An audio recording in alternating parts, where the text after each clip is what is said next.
बिस्मिल्लाहिर्रहमानिर्रहीम। अस्सलाम वालेकुम नाज़रीन, आप यूट्यूब चैनल देख रहे हैं। मैं इमरान खान हूँ। जनरल बाजवा के हवाले से फिर खबरें आ गई हैं और जब भी खबर आती है फिर बहुत सारे सवालात पैदा हो जाते हैं। वैसे इंटरव्यूज़ नहीं देने चाहिए रिटायरमेंट के बाद अफसरान को।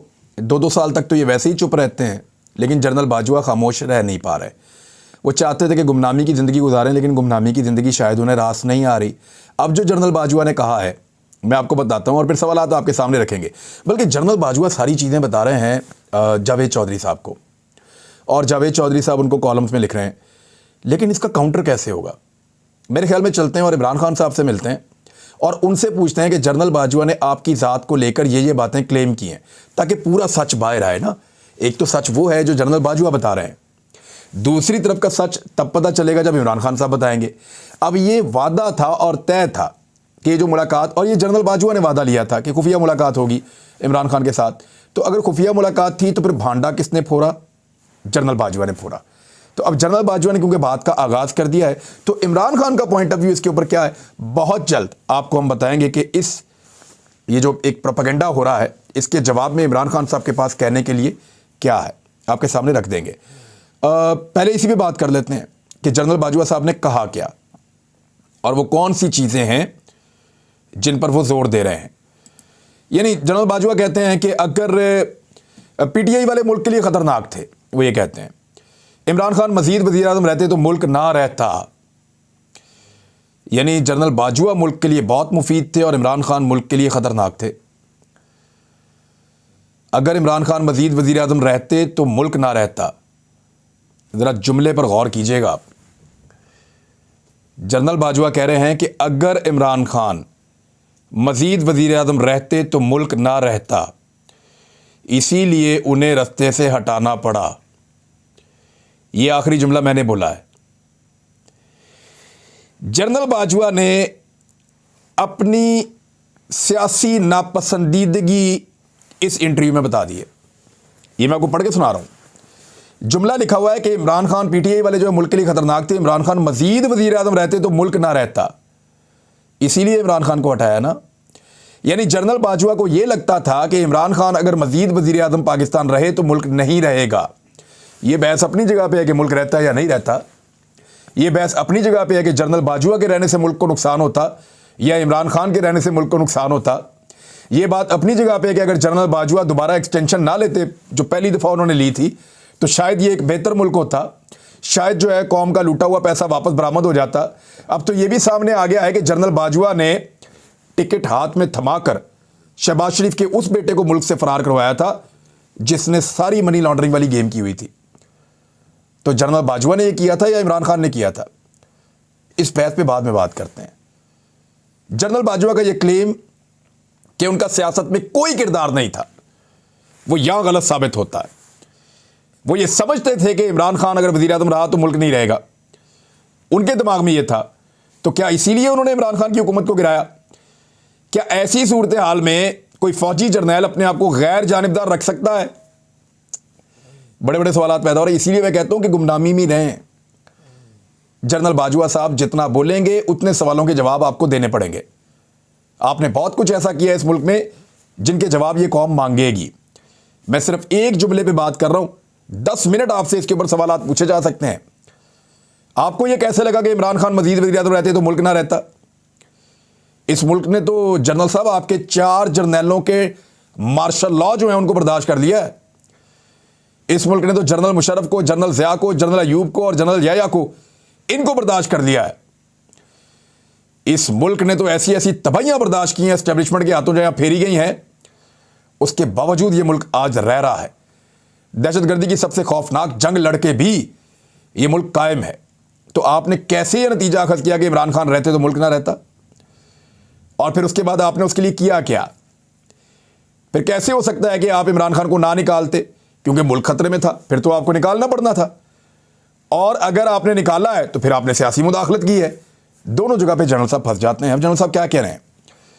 इन्होंने एक और बात की कि मैंने इमरान खान को अदम एतमाद के बाद मैसेज किया कि प्राइम मिनिस्टर आप सिर्फ एक मैच हारे हैं, सीरीज अभी बाकी है, आपका और हुकूमत का फ़र्क सिर्फ 2 वोटों का है। अच्छा, ये वो आदमी बता रहा है जावेद चौधरी साहब को जिस आदमी की अपनी सारी की सारी फौजी क़यादत के सामने बैठ के इसी शख्स ने तकरीर करते हुए क्या कहा था?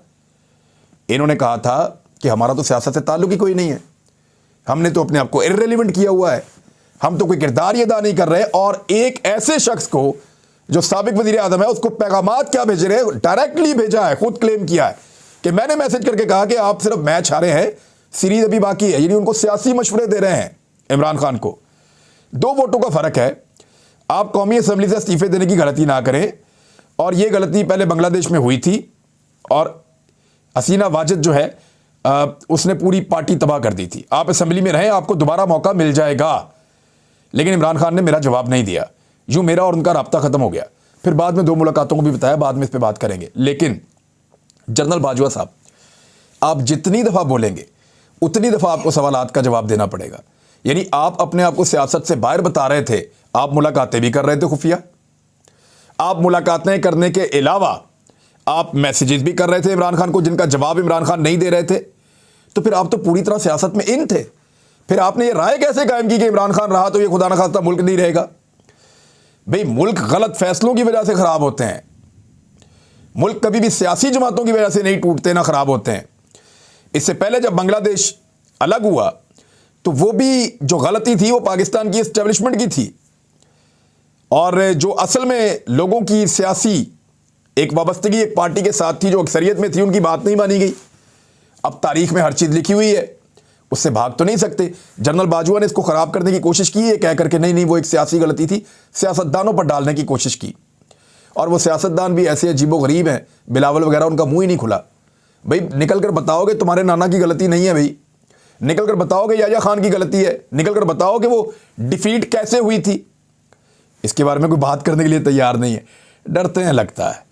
अब चीफ जस्टिस ऑफ पाकिस्तान ने बहुत अहम रिमार्क्स दिए हैं, मैं वो आपके सामने रखता हूँ। सुप्रीम कोर्ट में नैब तरमीम केस की समाअत के दौरान नैब के ऊपर जो तरमीम हुई है, NRO 2 हुआ है, वो मामले में इमरान खान साहब अदालत में गए हुए हैं। उस केस की समाअत हो रही थी। ये 3 रुकनी बेंच है जो इसकी समाअत करता है। इसमें चीफ जस्टिस ऑफ पाकिस्तान ने रिमार्क्स दिए हैं कि मुल्क में तमाम मसाइल का हल अवाम के फैसले से ही मुमकिन है। अब ये बात हम 10 महीने से बता रहे हैं, लेकिन चीफ जस्टिस ऑफ पाकिस्तान ने यह बात की है। उम्मीद है कि शायद सिस्टम को अब समझ आ जाए। नैब कवानीन में तरमीम के केस में दौरान समाअत चीफ जस्टिस उमर अता बंदयाल साहब ने कहा कि आम इंतखाबात का जिक्र करते हुए उन्होंने कहा कि मौजूदा हुकूमत के क़याम को 8 माह हो चुके हैं, वैसे तो अब 10 माह होने वाले हैं। इलेक्शन कमीशन ने स्पीकर रूलिंग में कहा था कि नवंबर 2022 में आम इंतखाबात कराने के लिए तैयार हूं। यह इलेक्शन कमीशन ने वादा किया था, नवंबर 2022 में इंतखाबात हो जाएंगे। चीफ जस्टिस ने रिमार्क्स दिए, और आपको पता है कि क्यों अदालत ने फौरी तौर पे इन सारी चीज़ों को, एक प्रॉब्लम हो गई थी, वो ये हो गई थी कि इलेक्शन कमीशन ने वहाँ पे आके इनकार कर दिया था किसी कहने के ऊपर कि जी मैं तो इंतखाबात करवा ही नहीं सकता, मेरी तैयारी नहीं है, लेकिन मैं नवंबर में करवा सकता हूँ। और ये तय था कि दिसंबर के अंदर जो है वो इंतखाबात नवंबर दिसंबर में हो जाएंगे, अंडरस्टैंडिंग थी एक। लेकिन फिर क्योंकि उस वक्त इंतखाबात नहीं हो सकते थे तो सिस्टम को चलाना पड़ा। तो अब वो वाली बात याद दिला रहे हैं चीफ जस्टिस ऑफ पाकिस्तान। नवंबर 2022 में आम इंतखाबात कराने के लिए तैयार हूँ, ये इलेक्शन कमीशन ने कहा था। चीफ जस्टिस ने रिमार्क्स दिए कि मौजूदा पार्लियामेंट दानिस्ता तौर पर नामुकम्मल रखी गई है। मौजूदा पार्लियामेंट से होने वाली कानून साजी भी मुतनाज़ हो रही है। मुल्क में तमाम मसाइल का हल अवाम के फैसले से ही मुमकिन है, यानी इलेक्शन होना चाहिए। मुल्क की सबसे बड़ी सियासी जमात के सरबराह, उसने नैब तरमीम चैलेंज कर रखी हैं। मुल्क में शदीद सियासी तनाव और बहरान है। पाकिस्तान तहरीक इंसाफ ने पहले पार्लियामेंट छोड़ने की हिकमत अमली अपनाई, PTI ने पता नहीं क्यों फिर पार्लियामेंट में वापस आने का भी फैसला कर लिया। चीफ जस्टिस ने रिमार्क्स दिए कि दरख्वास्त गुजार इमरान खान कोई आम शहरी नहीं है। इमरान खान के हुकूमत छोड़ने के बाद भी बड़ी तादाद में अवाम की पुष्ट पनाही उन्हें हासिल रही है। अदालत भी कानून साजी में मुदाखलत नहीं करना चाहती। अदालत ने कोई अज खुद नोटिस नहीं लिया, बल्कि नैब तरमीम के खिलाफ दरख्वास्त आई हुई है। चीफ जस्टिस साहब ने कहा कि अदालत इससे पहले भी एक बार अपने फैसले पर अफसोस का इजहार कर चुकी है। अब जुनेजो साहब का मामला शायद वहाँ पर डिस्कस किया गया कि ईमानदार वज़ीर आज़म से 58(2)B की नज़र हो गए। उन्होंने रिमार्क्स दिए कि अब इमरान खान असम्बली में नहीं है और नैब तरमीम जैसी कानून साजी मुतनाज़ हो रही है।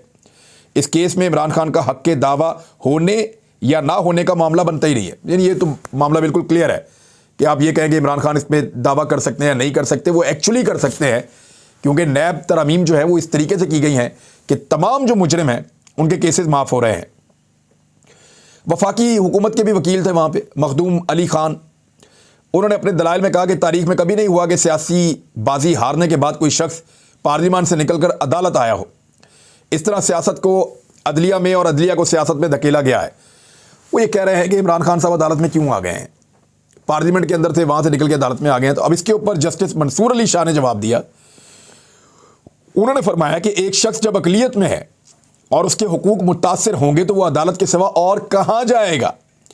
जो भी ज़रूरी है इसका फ़ैसला अवाम को करने दें। यानी अदालत की तरफ से बारहा आज ऐसा लगता है कि ये जहन साजी है अदालत में कि अब पाकिस्तान का जो मेन मसला है उसका हल इंतखाबात के अंदर है। पाकिस्तान में इंतखाबात होने चाहिए और इंतखाबात ही इन मसाइल का हल है। वकील ने यह भी मामला उठाया कि एक शख्स एक नशस्त इलेक्शन लड़ सकता है, इमरान खान क्यों ज़्यादा से लड़ते हैं।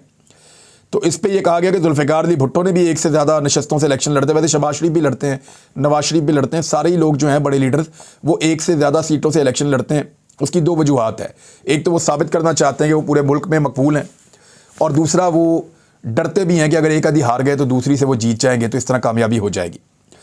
वफाकी हुकूमत के वकील मखदूम अली खान ने कहा कि 40 साल पहले एक बैनुल अक़वामी अखबार में आर्टिकल लिखा था। आर्टिकल के मुताबिक लोग सियासतदानों को अपनी पहचान चाहते हैं, ना कि जजेस से हुकूमत करवाना चाहते हैं। अदालत हुकूमत ना करे, ये उन्होंने एक अदालत के अंदर मामला उठाया। चीफ जस्टिस ने कहा कि अदालत कोई हुकूमत नहीं करना चाहती भाई, अदालत आज खुद नोटिस के इख्तियार में मोहतात रही है। और ये जो मामला इस पर भी अदालत ने आज खुद नोटिस नहीं लिया हुआ, बल्कि ये तो अदालत के अंदर केस आया हुआ है। सियासी खला आवाम के लिए कठिन होता है। जब सियासी बहरान पैदा होता है तो अदालत को मुदाखलत करना पड़ती है। अवाम करप्शन से पाक हुकूमत चाहते हैं। अब नैब कवानीन में तरमीम का ये केस है और ये 10 फरवरी तक चला गया है। इससे अदालत का एक मूड तो सामने आता है कि अदालत को भी ये बात समझ आ गई है कि पाकिस्तान के मसाइल का हल आम इंतखाबात में है, इसके अलावा नहीं है। और अगर आम इंतखाबात नहीं होते फ़र्ज़ करें तो फिर दोनों सूबों के अंदर इंतखाबात को तो रोका नहीं जा सकता। वहाँ दोनों जगहों पर तो इंतखाबात होंगे। अब रोकने के लिए नए नए तरीके किए जा रहे हैं। IG खैबर पख्तूनख्वा जिन्होंने ये फरमाया कि वो इंतखाबात करवा सकते हैं, दहशतगर्दी के वाक़यात होते हैं, हम उनसे निमट रहे हैं। इससे ज़्यादा दहशतगर्दी भी पहले होती रही है, फिर भी इलेक्शन होते रहे हैं पाकिस्तान में।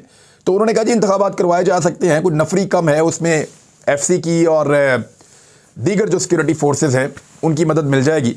लेकिन अब IG खैबर पख्तूनख्वा को तब्दील कर दिया गया है। पंजाब के IG जिनको कोई मुश्किल सूरत-ए-हाल का सामना नहीं है, उन्होंने कहा जी ऑपरेशंस चल रहे हैं पंजाब में, लिहाजा हम इलेक्शन नहीं करवा सकते 4-5 महीने। यानी हर बंदा इस वक्त पाकिस्तान में जो माफिया की तरह काम कर रहा है, पूरा एक निज़ाम, उस निज़ाम में हर बंदा सहूलतकार बना हुआ है साइफर हुकूमत का कि कुछ भी करके इस हुकूमत को 4-5 महीने और दिए जाएं। लेकिन याद रखिएगा अगर इस हुकूमत ने 4-5 महीने और गुजार दिए ना, तो लोग इलेक्शन में इनको वोट देना तो दूर की बात है, जब ये वोट मांगने आएंगे तो लोग इनको डंडों लेके पड़ जाएंगे। उसकी वजह क्या है ज़रा समझिए।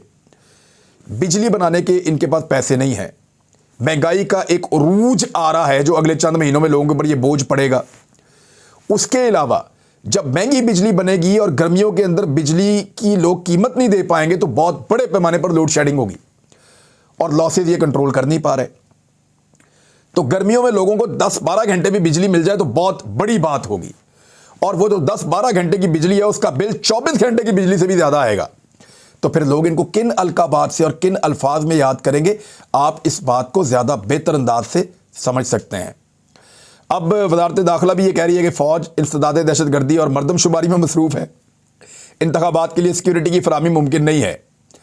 यानी सारी की सारी फ़ौज इसी काम पर लगी हुई है, ये तो नहीं हो सकता। बहुत बड़ी तादाद में फ़ौज है और जब इंतखाबात होंगे तो यही फ़ौज वहाँ पे ड्यूटी कर रही होगी, और फ़ौज को आता है इन मामलात में ड्यूटी करना, वो कर लेंगे। और ये वाली मरदमशुमारी जो है ये पता नहीं कब काम आएगी।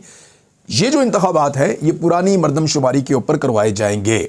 सदर पाकिस्तान जिन्होंने एक लेटर लिखा है, उन्होंने इमरान खान साहब से भी मुलाकात की है ज़मान पार्क में, और इमरान खान साहब के साथ उन्होंने मुलाकात में मुल्क की सियासी सूरत-ए-हाल जो है उसके ऊपर बातचीत की है। एक्चुअली तो वो जो भी डेवलपमेंट्स हैं वो आपस में डिस्कस कर रहे हैं, क्योंकि इससे पहले जो इमरान खान साहब की मुलाकातें हुई थी जनरल कमर जावेद बाजवा से उनकी दरख्वास्त पर, वो ऐवान सदर के अंदर ही हुई थी।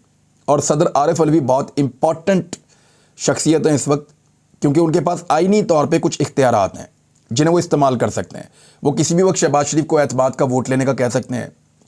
वो किसी भी वक्त जो है वो आइन की खिलाफ वर्जी करने पर एक्शन ले सकते हैं। और क्योंकि आइन की लगातार खिलाफ वर्जी हो रही है, आइन की खिलाफ वर्जी जो है वो इलेक्शन कमीशन भी कर रहा है, आइन की खिलाफ वर्जी जो है वो बाकी इदारे भी कर रहे हैं। इंतखाबात की तारीख देना गवर्नर्स की भी जिम्मेदारी है और इलेक्शन कमीशन को फौरी तौर पे 2 सूबों में इंतखाबात अनाउंस करने हैं और सदर पाकिस्तान उस पर बहुत कलीदी रोल प्ले कर सकते हैं। लिहाजा इमरान खान साहब से मुलाकात जो है वो उनकी बहुत अहम है।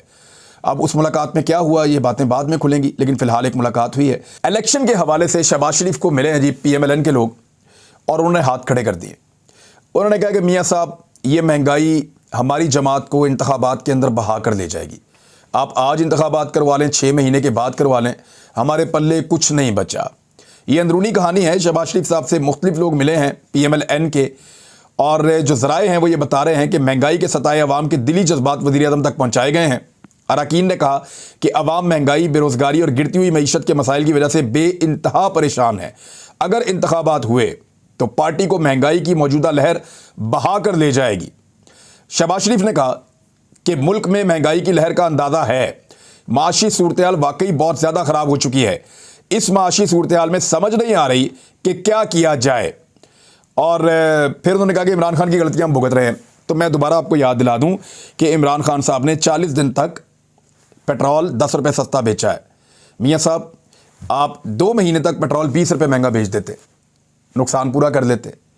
ये कैसे हो सकता है कि इमरान खान ने 40 दिन तक 10 रुपये सस्ता पेट्रोल बेच के मईशत को इतना तबाह कर दिया है कि आपने 3 गुना कीमतें बढ़ा के चीज़ों की 1 साल के अंदर आप वो नुकसान पूरा नहीं कर पाए।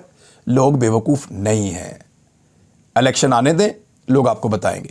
और वैसे भी इलेक्शन में जाने से आप जो डर रहे हैं, इसी से लोगों को आइडिया हो गया। अब तक के लिए इतने, अपना ख्याल रखिएगा, अपने चैनल का भी। अल्लाह हाफ़िज़।